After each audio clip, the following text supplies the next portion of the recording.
Today I am meeting with Professor Edman, one of our VCAR professors here at Liberty University. I'm going to ask him a few questions pertaining to his typography class. So thank you for meeting with me today. Okay, my first question is, what is your favorite project that you assigned so far this year or in general?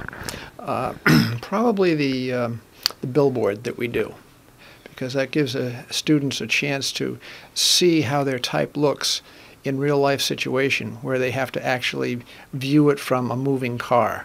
Right. Well, we use a virtual moving car, but nevertheless it's not standing, they're not standing still looking at it. They have to get across their message, which is something that you do in advertising and marketing, and typography is the building block. So they're doing it that way, and they're moving while we're trying to read it.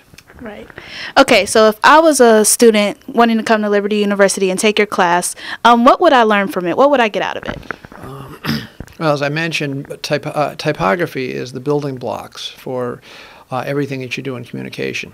So you've got to figure out what kind of letter am I going to use, what's the situation in which I'm using it, how big to make it, how small to make it, what kind of a background is going to go on.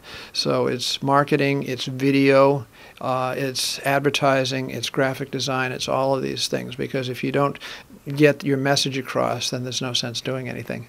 Okay. So, so far with your students' works, do they have anything like in a magazine, newspaper, even in a poster around campus?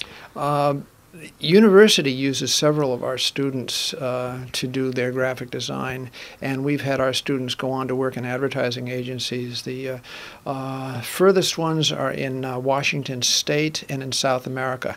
Wow. We've got two in South America, and the one in Washington State just started a job. He was actually recruited by an advertising agency, and he moved out there last year. Wow. Yeah.